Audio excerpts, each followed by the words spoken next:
रेहान जाफर, हमारा पाकिस्तान के साथ हाजिर खिदमत है। आज हम हैं कराची यूनिवर्सिटी में और कराची यूनिवर्सिटी के बहुत ही काबिल स्टूडेंट मेरे सामने। दो डिपार्टमेंट के स्टूडेंट आज हमारे साथ हैं, एक है पेट्रोलियम टेक्नोलॉजी के और दूसरे एनवायरमेंटल स्टडीज़ के। और आज यहाँ आने की वजह यह है कि गर्मी और बेइंतहा गर्मी, मई के महीने में मेरे ख्याल से मुसलसल इतनी गर्मी कभी नहीं देखी और आगे भी ऐसी नज़र आ रहा है कि कुछ पूरा समर सीजन ऐसे ही रहेगा। कराची की अगर हम बात करें तो कभी हम पढ़ते थे, सुनते थे, देखते थे बल्कि कि कराची में ना सर्दी ज़्यादा होती है ना गर्मी ज़्यादा होती है, हवाएं चलती रहती हैं, तो एक्सट्रीम वेदर कहीं नहीं होता। लेकिन पिछले हम कोई 8-10 साल से देख रहे हैं कि एक्सट्रीम वेदर हो रहा है और ख़ास तौर पे हीट वेव भी यहाँ पर आई। और अभी भी जिस वक्त हम आज इस प्रोग्राम कर रहे हैं तो इस वक्त भी बहुत ख़तरनाक मौसम है बाहर जाना। तो ये गर्मी जो है ये इतनी ज़्यादा क्यों बढ़ती जा रही है? और जो टारगेट्स हैं कि जनाब 2 डिग्री सेंटीग्रेड जो है, जो आपका जो रहता है मौसम, वो इतना नहीं बढ़ना चाहिए, उसको रोकना है जिस जगह पर, बल्कि और बेहतर करना है।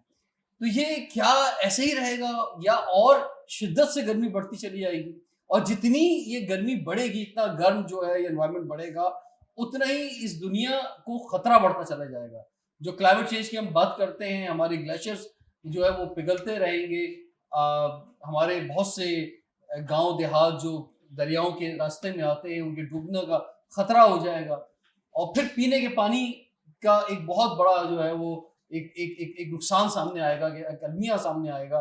तो ये अगर इस दुनिया को बचाना है तो हमें इसमें अपना हमारा कंट्रीब्यूशन, क्योंकि अल्लाह ताला ने तो दुनिया बड़ी बैलेंस बनाई, लेकिन ये हमारा हमने बिगाड़ा है, इसका दुनिया का जो निज़ाम खराब किया है बुनियादी तौर पे हमने किया है। तो हम इसको ठीक कैसे कर सकते हैं? ये सवाल लेकर आज हम आए हैं कराची यूनिवर्सिटी में, और यहाँ के जो यंग प्रोफेसर्स हैं वो हमारे साथ हैं, जो रिसर्च कर रहे हैं इन सब्जेक्ट्स पर, जो बच्चों को पढ़ा रहे हैं, और इसी सब्जेक्ट से रिलेटेड स्टूडेंट्स हमारे साथ हैं। तो इनसे जानेंगे। तारुफ कराऊंगा, हमारे साथ सबसे पहले मौजूद है डॉक्टर आमिर आलमगीर साहब। आप असिस्टेंट प्रोफेसर हैं institute of environmental studies Karachi university में, आपको खुशामदीद कहते हैं। आपके साथ मौजूद है डॉक्टर मोहम्मद फर्रुख नवाज साहब। आप जो हैं वो डायरेक्टर हैं institute of environmental studies university of Karachi के। आप दोनों शख्सियात को वेलकम कहते हैं। आपके साथ हमारे साथ मौजूद हैं जनाब सैयद गुफरान आलम साहब, एसोसिएट प्रोफेसर हैं डिपार्टमेंट ऑफ पेट्रोलियम टेक्नोलॉजी के यूनिवर्सिटी ऑफ कराची से। और आपके साथ मौजूद हैं मोहम्मद खालिद साहब, आप इंडिपेंडेंट एनवायरमेंटल कंसल्टेंट हैं। सर, आपको खुशामदीद कहते हैं। तो डॉक्टर आमिर आलमगीर साहब, सबसे पहले तो आप फरमाइए जनाब, क्या है, क्यों बढ़ता जा रहा है इतना टेम्परेचर? देखिए, क्लाइमेट चेंज इस वक्त दुनिया का एक बहुत बड़ा मसला बन चुका है। और अगर हम ग्लोबल क्लाइमेट रिस्क इंडेक्स की बात करें तो 2023 के ग्लोबल क्लाइमेट रिस्क इंडेक्स के मुताबिक पाकिस्तान इस वक्त 7th पोजीशन पर आ गया है। और पाकिस्तान में जो सबसे ज़्यादा जो हिस्सा क्लाइमेट चेंज की जद में है वो हमारा साउथर्न पार्ट है, जिसमें हमारा पूरा सिंध का कोस्टल एरिया शामिल है, जिसमें कराची भी शामिल है। अब अगर हम लास्ट 80 ईयर्स का जो क्लाइमेटोलॉजिकल डाटा है, जिसमें टेम्परेचर और रेनफॉल का जो डाटा है, अगर हम इसकी एनालिसिस करें तो ऑलरेडी हम 2.5 डिग्री सेंटीग्रेड का इजाफा कराची के दर्जा हरारत में कर चुके हैं। और मज़ीद ख़तरनाक बात यह है कि कम से कम दर्जा हरारत जो है वो बढ़ रहा है।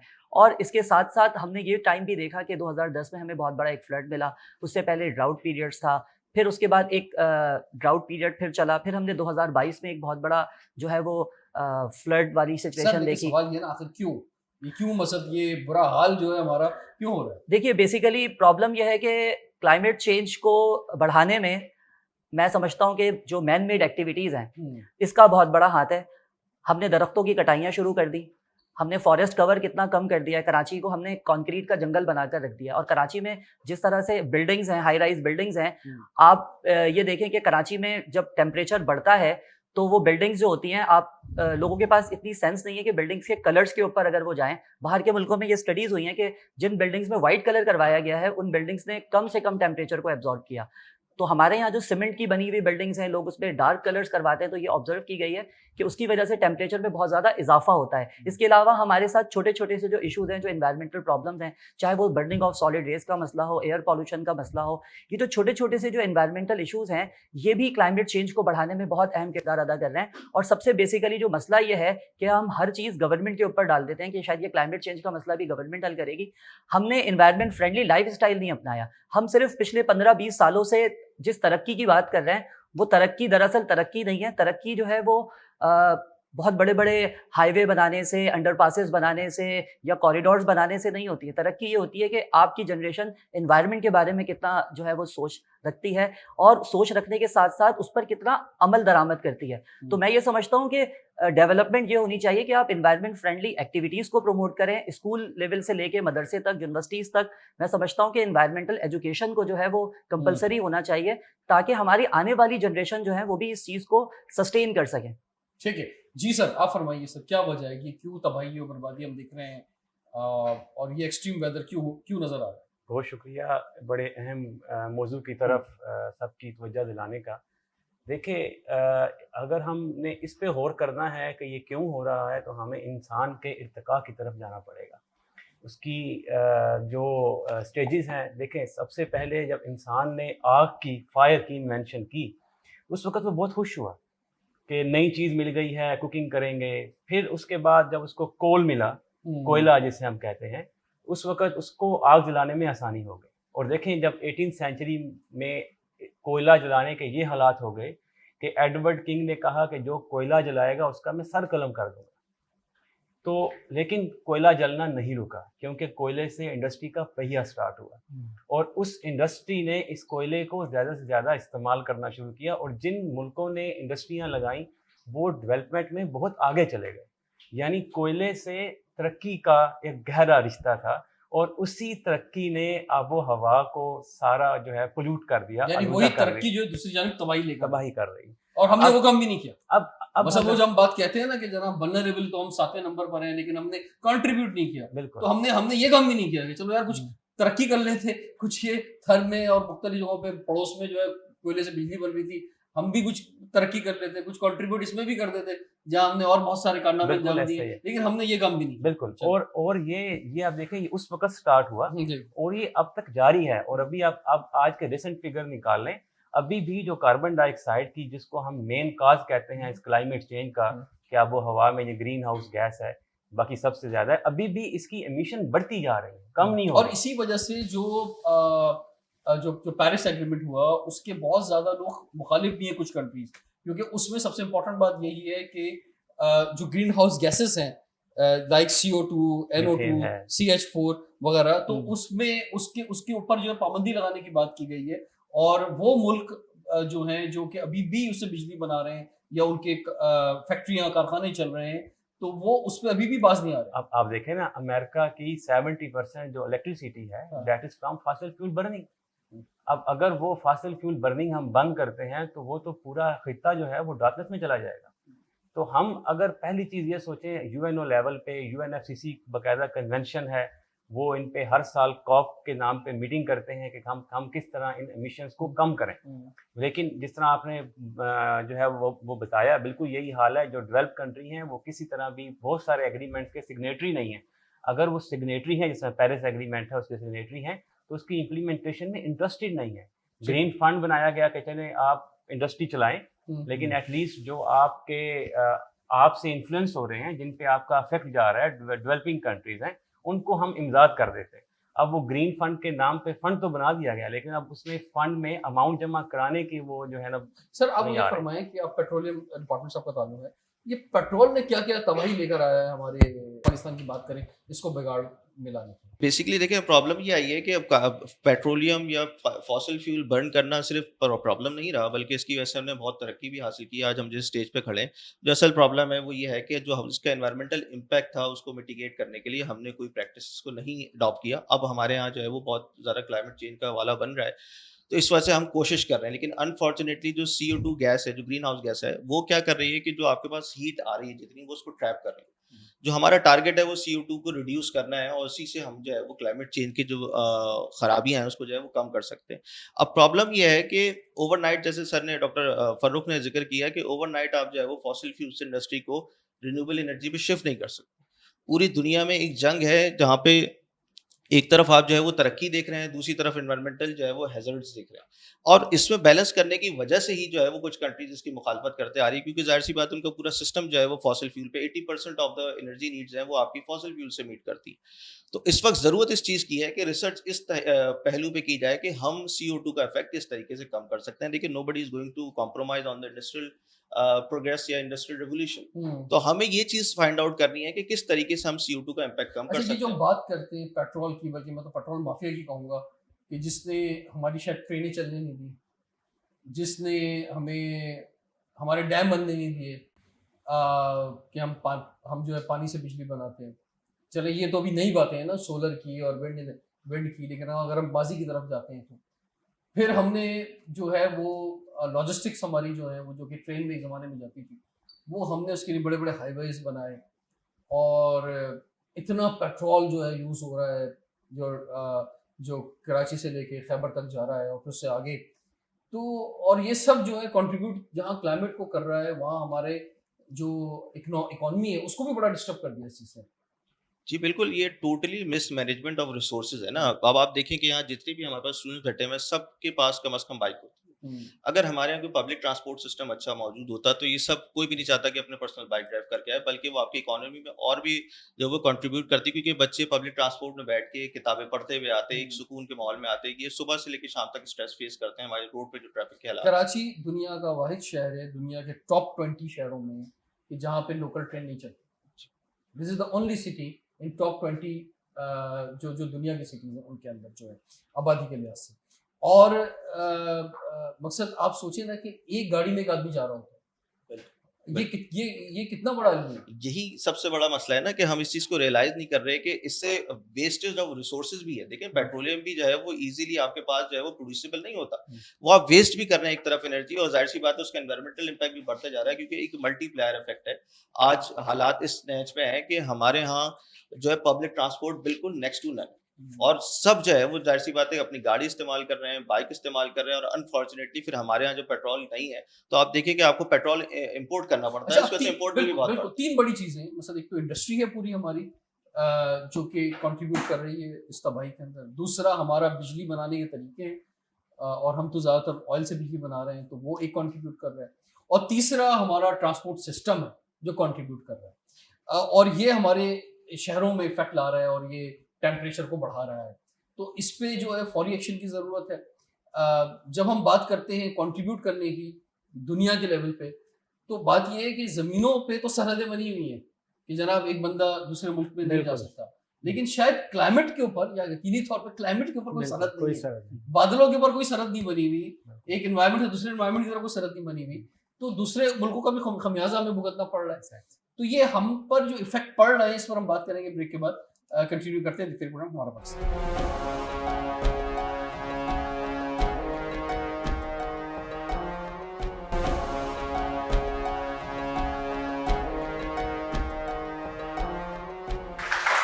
Welcome back. हमारा पाकिस्तान के साथ हाजिर खिदमत है। आज हमें कराची यूनिवर्सिटी में, और कराची यूनिवर्सिटी के पेट्रोलियम टेक्नोलॉजी और एनवायरमेंटल स्टडीज़ के स्टूडेंट्स हमारे साथ मौजूद हैं, फैकल्टी हमारे साथ मौजूद है। तो जनाब वाला मोहम्मद खालिद साहब, फरमाइए, एक आम शहरी जो है वो सवाल करता है कि जनाब मैंने तो कुछ नहीं बिगाड़ा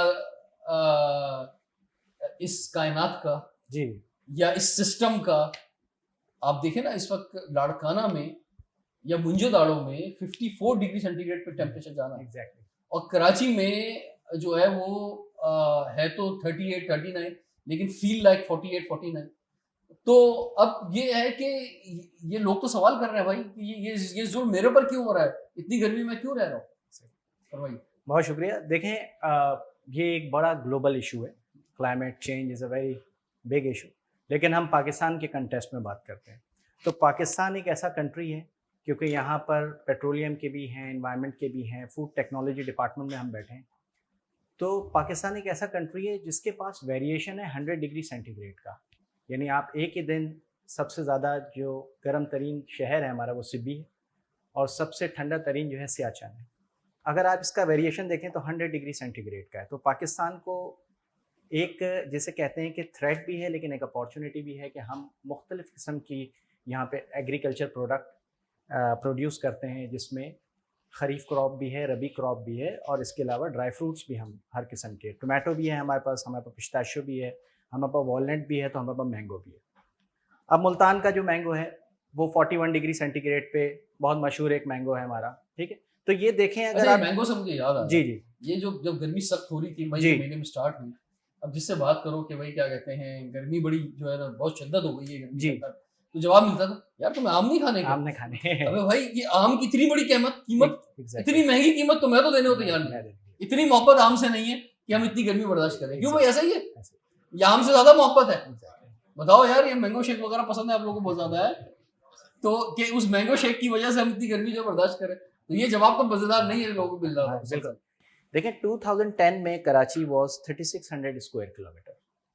अब कराची जो है बड़े चले जा रहा है और कराची जाके हैदराबाद से जा मिलेगा। अच्छा, बढ़ भी रहा है, हॉरिजॉन्टल भी बढ़ रहा है, वर्टिकल भी बढ़ रहा है, वर्टिकल भी बढ़ा, हाईली डेंसिटी भी आ रही है और हॉरिजॉन्टल भी जा रहा हाई है। डेंसिटी। तो अब इसमें बेसिकली जो सबर्ब्स में एग्रीकल्चर लैंड थे जिसमें अनाज उगाया जाता था और वो कराची में आता था, उसकी इकोनॉमिक वैल्यू, ट्रांसपोर्ट कम था तो उसकी अच्छी वैल्यू थी। यानी एक रिसर्च कहती है कि 40% अर्बन सिटीज़ के जो है ना आप जो गल्ला है वो आप सबर्ब्स में लगाएंगे, आपके पास जो है ना इस शहर को चलाने के लिए हर तरह का अनाज होना चाहिए, हर तरह के रिसोर्सेज होने चाहिए। तो जब शहर को आप बढ़ाते जाएंगे विदाउट एनी प्लानिंग, तो एक तो प्रॉब्लम ये आ गया कि आप बढ़ा रहे हैं। दूसरा प्रॉब्लम ये आया कि जब मैंने आपसे बात की कि 126 डिस्ट्रिक्ट डैमेज हुए तो उसमें कराची भी डैमेज हुआ। कराची में 2020 में सबसे ज़्यादा रेनफॉल हुई 588 मिलीमीटर इन अ डे। उसने पूरे इंफ्रास्ट्रक्चर को आपको रिटार्ड कर दिया। यानी आप आई चंडीगढ़ रोड की बात करें या आप सदर की बात करें या आप मलिर की बात करें, तो इंफ्रास्ट्रक्चर का क्या होता है कि बेसिकली इंफ्रास्ट्रक्चर आपको डेवलप करना होता है। हमारे यहाँ वैसी शॉर्ट और लैक ऑफ इंफ्रास्ट्रक्चर है, उसके ऊपर जब प्रेशर आता है तो वो बेसिकली बर्स्ट हो जाता है। अब कराची में जो फ्लडिंग हो रही है ये सारा जो है एक तो दुनियावी तौर पे जो बेसिकली जो ग्लोबली इन्वायरमेंटल पोल्यूशन हो रहा है और जो इन्वायरमेंटल पोल्यूशन हो रहा है जो हम इंडिविजुअली कर रहे हैं, पाकिस्तान अफेक्ट हो रहा है और पाकिस्तान अफेक्ट हो रहा है ग्लोबल लोगों की वजह से। ग्लोबल जितनी भी नेशंस हैं जो पोल्यूट करती हैं और जो हम पोल्यूट करते हैं। और इस दफा भी ये है कि ज्यादा बारिशें होंगी। मैं आपकी तरफ से वापस आऊंगा। डॉक्टर आमिर, मुझे ये फरमाएं कि जब हम बात करते हैं ना एनवायरनमेंट की, हीट वेव की, यही इस तरह के सख्त गर्मी की, तो जवाब मिलता है दरख्त लगाओ। तो ये सिर्फ दरख्त लगाना ही मसले का हल? देखिए आपने बहुत इंपॉर्टेंट क्वेश्चन पूछा और मैं हमेशा इसका एक जवाब देता हूँ कि मैं बचपन से लेके आज तक देख रहा हूँ कि हमने इतने दरख्त लगा दिए हैं लेकिन हमें वो दरख्त नज़र नहीं आते। अगर वो दरख्त हम काउंट करें तो शायद पूरा पाकिस्तान भर जाए। मैं सिंपल यहाँ पे एक बात कहूँगा कि क्लाइमेट चेंज को कंट्रोल करने के लिए सिर्फ दरख्त लगाना ही जो है वो काफ़ी नहीं होगा। आप बेशक अपनी ज़िंदगी में एक दरख्त लगाएं लेकिन उसको ओन करें, लेकिन साथ साथ आप उन एक्टिविटीज़ को भी जो है वो पोस्टपोन करें। लाइक फॉर एग्जांपल हम एसी अपने घरों में लगाते हैं तो एसी के आउटर से कितनी हीट जो है वो एटमॉस्फेयर में जा रही है, वो कितना कंट्रीब्यूट कर रही है। मतलब आपके पास अगर चॉइस हो, मेरे पास अगर ये चॉइस हो कि एक दरख्त लगाना है या एसी लगाना है, तो मैं दरख्त लगाने को तरजीह दूंगा। और आप देखिए कि जिस तरह अब इकोनॉमिकल क्राइसिस आता चला जा रहा है, इसमें बिजली के हैवी बिल्स भी हैं, तो मैं ये समझता हूँ कि दरख्त लगाने के साथ साथ जो एंथ्रोपोजेनिक एक्टिविटीज़ हैं, मैन मेड एक्टिविटीज़ हैं, चाहे वो इंडस्ट्रियल लेवल पर हो। दरख्त लगाने की और हम ग्रीनरी की जो बात करते हैं, इसको एक वन ऑफ द कंपोनेंट जरूर कह सकते हैं, लेकिन ये हल नहीं है खाली। ये मुश्किल से 20% कह लें मसले का हल है कि ठीक है ग्रीनरी होनी चाहिए, कंक्रीट का जंगल भी होना चाहिए, हर जगह दरख्त लगें, ग्रीनरी हो, ग्रास हो, लेकिन असल चीज तो ये है कि जो मसला जहाँ से आ रहा है, जो ग्रीन हाउस गैसेस का जो इशू है, वो कम होना चाहिए। जी बिल्कुल, जो इनपुट आ रहा है ना, उसको कंट्रोल एट सोर्स की जरूरत है। आपने बहुत अच्छी बात की। अब आप देखें एसी का जो इस्तेमाल है, एयर कंडीशन का, कितना बढ़ता जा रहा है और उसके बगैर गुजारा नहीं है, तो ये कितना प्रेशर आ गया है। फिर इसी तरह से हमारी जो फैक्ट्रीज हैं उनकी बात करें, या बिजली बनाने के जो कारखाने हैं उनकी बात करें, या हम गाड़ियों की बात करें, तो इन सब चीज़ों, ये जो तबाही, जो जिन चीज़ों से तबाही आ रही है, उनको भी रोकना होगा। सिर्फ दरख्त लगाने से मसला हल नहीं होगा। जी बिल्कुल, और साथ साथ फिर हुकूमती सतह पर भी और इंडिविजुअल लेवल पर भी हमें उन तमाम चीज़ों को फॉलो करना होगा जिससे हम अपनी इन्वायरमेंट को ठीक कर सकते हैं। अब जैसे पब्लिक ट्रांसपोर्ट की अभी बात हुई, तो मैं ये समझता हूँ कि पब्लिक ट्रांसपोर्ट भी एक मसले का हल है, लेकिन उसके साथ साथ एक प्रॉब्लम ये भी है कि हम एयर पॉल्यूटेंट्स की तरफ अगर देखें तो बहुत सारे एयर पॉल्यूटेंट्स भी हीट को एक्सचेंज करने का काम करते हैं, तो उसकी वजह से भी एक प्रॉब्लम क्रिएट हो रही है। हमारे जो इन्वायरमेंटल इश्यूज़ हैं ना, हम असल में उन इन्वायरमेंटल इश्यूज़ को सॉल्व करने के लिए ये स्ट्रेटजी अपनाते हैं कि हम पेट्रोल से आग बुझाने की कोशिश करते हैं, और जब हम पेट्रोल से आग बुझाएंगे तो आपको पता है आग मजीद जो है वो फैलेगी। एक आम आदमी से अगर आप सिर्फ सवाल पूछें तो उसके पास भी यही नॉलेज होती है कि सिर्फ दरख्त लगा दिया जाए। दरख्त लगाने से किसी हद तक वेदर पैटर्न्स को और क्लाइमेट को कंट्रोल किया जा सकता है, क्योंकि मैं समझता हूँ कि ये जो दरख्त होते हैं, जो वेजिटेशन होती है, कार्बन डाइऑक्साइड को एब्जॉर्ब करने का सबसे बड़ा एक सिंक है, और बदले में ये हमें ऑक्सीजन देता है, और बहुत सारा कार्बन इसकी वजह से सीक्वेस्ट्रेट भी होता है। तो मैं ये समझता हूँ कि दरख्त लगाने के साथ साथ जिस तरह एक दरख्त लगाने की मुहिम है, इस तरह बाकी ऐसे तमाम एक्टिविटीज़ को भी फॉलो करना चाहिए और प्रमोट करना चाहिए, जिससे हम इन तमाम मसाइल से छुटकारा हासिल कर सकें। ठीक है, बिल्कुल सही है। यानी जो तबाही हमारी इस दुनिया में लेकर आ रही हैं, जो वजूहात हैं, और सिर्फ इंसानों के लिए नहीं बल्कि जानवरों के लिए और समंदर में मछलियों के लिए, समंदरी जितनी भी मखलूक है उनके लिए भी जीना मुश्किल हो गया है, इसकी इतनी तबाही हम लेकर आ रहे हैं।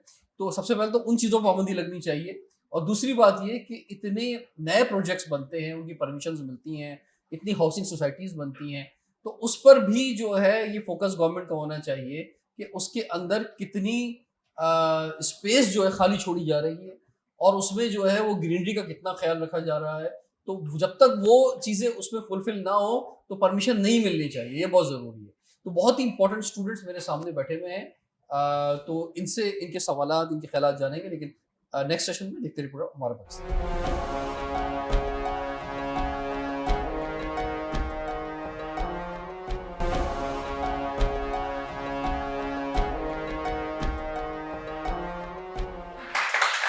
Welcome back. हमारा पाकिस्तान की ओर हाजिर खिदमत है। आज हमें कराची यूनिवर्सिटी में और हमारे साथ एनवायरमेंटल स्टडीज और पेट्रोलियम टेक्नोलॉजी के स्टूडेंट्स मौजूद हैं। जी, क्या सवाल करना चाहेंगे? सर आज सोशल मीडिया पे हम एक हैशटैग देख रहे हैं और एक ट्रेंड देख रहे हैं कि we are generation of restoration, और हमारी जो एनवायरनमेंट डे की थीम भी रिस्टोरेशन पे ही है।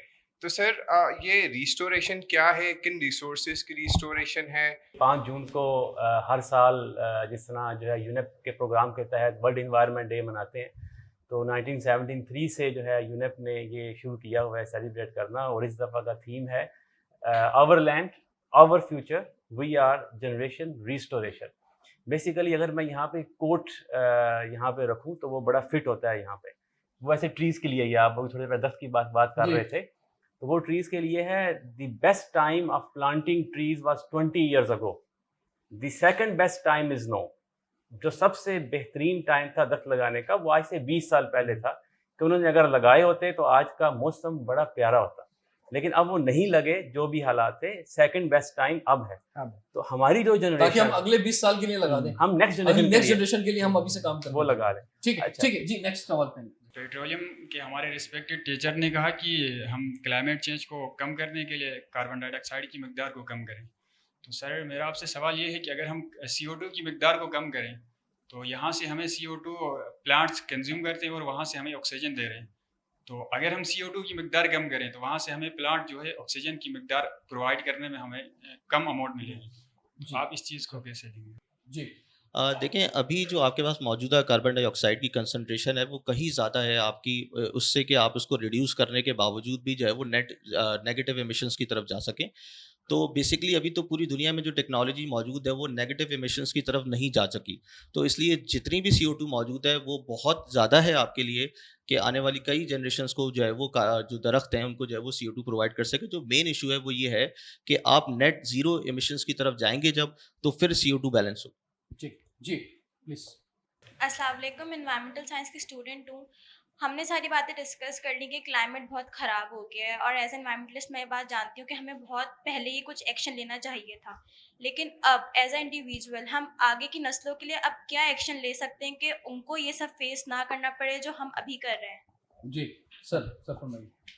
देखें, एक एवरेज कार अगर आप देखें तो 70 किलोमीटर अगर वो कराची में चलती है तो 3 tons of carbon dioxide emit करती है, और अगर आप एक स्मार्ट बस उतना ही ट्रैवल कराएं तो वो भी इक्वल या उससे थोड़ा कम कार्बन डाइऑक्साइड को एमिट करती है। अब एक आदमी एक कार को यूज़ करता है, और अगर 100 आदमी उस बस को यूज़ करें तो 3 टन और 3 kg, तो हमें शेयरिंग मॉडल पे आना पड़ेगा, एक बात। दूसरी बात ये कि देखें, दुनिया में हर जगह जो काम शुरू होता है वो अर्ली मॉर्निंग शुरू होता है। Being a nation and a Muslim country और फॉलोअर ऑफ इस्लाम, हमें बहुत अर्ली काम शुरू करना चाहिए, सुबह 6 बजे काम शुरू करना चाहिए, ताकि हम अपनी एनर्जी कंजम्पशन को रिड्यूस करें। तीसरा मैं ये आपसे कहूँगा कि ऑप्टिमाइजेशन ऑफ रिसोर्सेज करें, बिल्कुल, यानी जिसे कहते हैं म्याना रवि से चलें। हमें अपना बिहेवियर चेंज करना पड़ेगा। पानी को बेवजह बहाना, खाने को बचाना। देखें, जितना भी ऑर्गेनिक है वो मीथेन या कार्बन डाइऑक्साइड को एमिट करता है। हमारे यहाँ एक अच्छी प्रैक्टिसेस होती थी हमारे बड़ों की कि वो खाने को बिल्कुल ज़ाया नहीं करते थे, रोटी को बिल्कुल ज़ाया नहीं करते थे। हमें प्रोड्यूस कम करना है वेस्ट को, हमें पानी को कंजर्व करना है, हमने किसी भी चीज़ को खामखा ज़िया नहीं करना।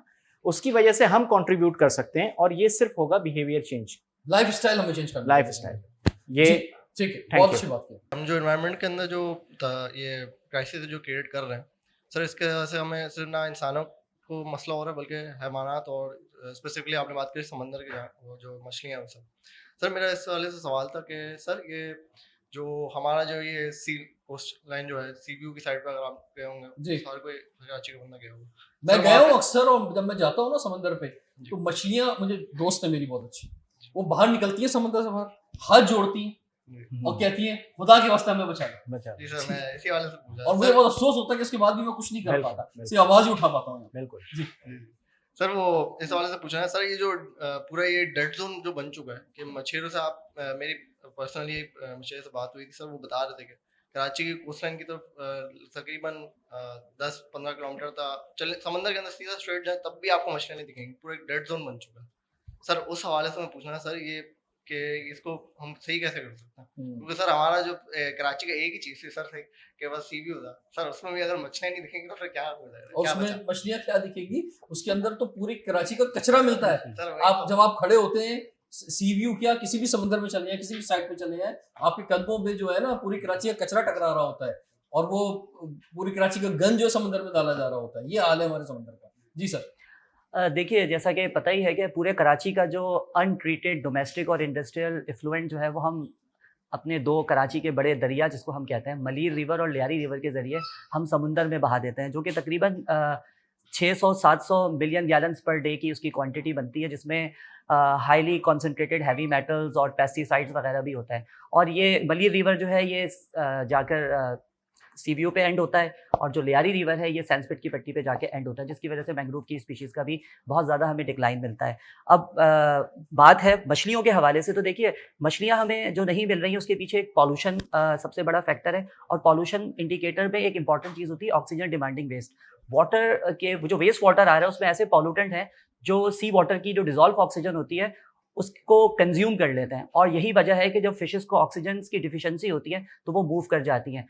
प्लस एक और ख़तरनाक बात यह है कि टॉक्सिक हैवी मेटल्स जो हैं मलीर और लियारी के ज़रिए जो समुंदर में बहाए जा रहे हैं वो फिशेस के ज़रिए भी हमारी फूड चेन का हिस्सा बन चुके हैं, और यही वजह है कि हम जो दो दरिया और इन जगहों पे जाके जो सेलिब्रेशंस करते हैं या हम डिनर के लिए या लंच के लिए जाते हैं, बेसिकली हम गटर के पानी के किनारे जो है ये पार्टीज़ कर रहे होते हैं। तो हमने कराची की जो कोस्ट लाइन है उसको हैविली पॉल्यूटेड कर दिया है। इवन कराची में कुछ ऐसी क्रीक्स हैं जो दरिया सिंध की क्रीक्स हैं, जिसमें Korangi creek, Gizri creek, Phitti creek, Rehri creek, ये दरिया सिंध की क्रीक है। हमने इसको पॉल्यूशन की नज़र कर दिया, इसको देखकर कहीं से भी नहीं लगता है कि ये साफ पानी की जो है ये क्रीक्स हैं। तो मैं ये समझता हूँ कि इस तरफ भी गवर्नमेंट को बहुत ज़्यादा फोकस करने की ज़रूरत है, और वेस्ट वाटर ट्रीटमेंट को जो है वो बढ़ाने की ज़रूरत है, ताकि इस तरह से जो हमारी कोस्ट लाइन है वो पॉल्यूशन की तरफ ना जाए। और हमें गवर्नमेंट को कभी आप लोगों ने मशवरे दिए, ये सारे मशवरे गवर्नमेंट को कभी दिए आपने, और कभी कोई अमल होता हुआ नजर आया? सिर्फ मैंग्रोव के हवाले से अमल हुआ है, मैंग्रोव थोड़ी बेहतर पोजीशन में आ गए हैं, अदरवाइज तो इम्प्लीमेंटेशन नहीं नजर आता। देखें, हम गवर्नमेंट की तरफ देखते हैं हर वक्त, और गवर्नमेंट हमारी पूरा नहीं कर सकती अकेले, तो हमें सर कैसे ये बात ना बोला करें, ये मैं इसके सख्त खिलाफ है। असल जो काम है वो गवर्नमेंट का ही, गवर्नमेंट का काम है। देखिए पूरा हमारा जो लाइफस्टाइल है वो बदल जाएगा अगर हम डे में काम करेंगे, रात को चीजें बंद करेंगे। अगर हमारी फैक्ट्रीज हैं, हमारे कारखाने हैं, हाउसिंग है, सब कुछ सारे कवानीन जो हैं वो गवर्नमेंट की तरफ से होते हैं। लॉ बनाना, उसको इम्प्लीमेंट करना ये गवर्नमेंट का काम है, और ये पाबंदी लगेगी या डंडा पड़ेगा तो ही कौन सुधरेगी। देखें, एक तो ये है कि गवर्नमेंट की भी जो पॉलिसी लेवल पे हैं उसमें प्रोफेशनल्स होने चाहिए जो उनको ये बताएं कि आपका क्या काम है, लेकिन एज ए इंडिविजुअली अगर आप देखें कि आपको मसाजिद हैं, उसका वज़ू का पानी है, हमें उस मैनेजमेंट कमेटी में जाके उसको रिसाइकिल करके उधर प्लांटेशन करनी चाहिए, क्योंकि वो कंपैरेटिवली क्लीन पानी होता है। तो हमारा जो 600-700 मिलियन गैलन पर डे है, हम गवर्नमेंट को थोड़ा हेल्प करें कि उस पे से 50 मिलियन गैलन 20 मिलियन गैलन बचाएं। जो हमारे इलाके के पार्क्स हैं उसमें छोटे छोटे ट्रीटमेंट प्लांट लगा के, हमारे घरों में जैसे अब जब आप SBCA से नक्शा पास कराते हैं तो वो ये कहते हैं कि आप एक सेप्टिक टैंक बनाएंगे, सेप्टिक टैंक में पानी जाएगा और वो प्राइमरी ट्रीट होके आपकी बेसिकली सीवरेज उसमें जाएगा। लेकिन हम ये सब नहीं करते, तो रिस्पॉन्सिबिलिटी हम सब ने लेनी पड़ेगी, गवर्नमेंट की तो है रिस्पॉन्सिबिलिटी, लेकिन हम सबको हम सबको लेनी। मेरा ये सवाल है कि जैसे हम बात करें हमें एसी यूज़ नहीं करना चाहिए, तो अब देखें अगर यहाँ एसी बंद है तो किसी से भी बैठा नहीं जा रहा, तो हम ऐसा क्या करें कि इन चीज़ों को यूज़ करते हुए हम एनवायरनमेंट को सस्टेन करें, ऐसा लाइफस्टाइल बनाएं कि ये चीज़ें भी यूज़ करते रहो, एनवायरनमेंट भी ख़राब ना हो, पॉल्यूशन भी जनरेट ना हो। जी तो जी इसके सर। बारे में देखिए जैसे अभी ये बताया भी गया कि जो हमारी बिल्डिंग प्लान्स हैं उसके अंदर हमें ये चीज़ें इनकॉर्पोरेट करनी पड़ेंगी। ज़ाहिर सी बात है कि अगर आपकी जो आज की बिल्डिंग्स हैं जो क्लोज्ड तरीके से बनाई जा रही हैं उसमें आप एसी के बगैर नहीं रह सकते। लेकिन अगर आप वेल वेंटिलेटेड, जैसे जामे कराची में आप बैठे हुए हैं, जामे कराची का आप आर्किटेक्ट देखें तो बगैर एसी के क्लासेज में बहुत अच्छी हवा चलती है। इसमें नहीं, ये नई बिल्डिंग है, पुरानी जो बिल्डिंग्स हमारी मौजूद है। असल मसला ये है कि जो हमने दुनिया की सप्लाई चेन थी इन्वायरमेंट की, इसको डिस्टर्ब कर दिया है। जैसे आप किसी खाने की सप्लाई चेन को, किसी चीज़ की सप्लाई चेन को डिस्टर्ब करते हैं, वो पूरा का पूरा जो प्रोडक्ट है वो आपका इफेक्ट होता है। तो हमने दुनिया की जो सप्लाई चेन को इफेक्ट किया है, अब हमें इसको बैलेंस करने की ज़रूरत है, सो दैट हम वापस उस दौर में जा सकें जहां हमें एसी की इतनी ज़रूरत नहीं थी, जहां हमें जो है वो तरक्की तो चाहिए थी, लेकिन साथ ही साथ हमारी जनरेशन्स की जो है वो अच्छी सेहत की गारंटी भी चाहिए थी। और कराची में कम से कम ये है कि रातें ठंडी होती हैं, जी हाँ, हवा चल रही होती है, तो अगर हमारी कंस्ट्रक्शन जो है सही बनी होगी तो उसमें हमें एयर कंडीशन की कम से कम शाम के बाद जो जरूरत नहीं पड़ेगी और दिन में थोड़ा बर्दाश्त कर लेंगे, यही हो सकता है। Sir thank you very much, हमारे पैनलिस्ट और स्टूडेंट्स आप सब ने मिलकर कंट्रीब्यूट किया। ये एक प्रोग्राम के अंदर ये सब्जेक्ट जो कवर नहीं हो सकता था, इसमें कोशिश करेंगे इंशाल्लाह आगे भी बात कर सकें। अब तक के लिए रिजवान जाफर को इजाजत दीजिए, अल्लाह हाफ़िज़।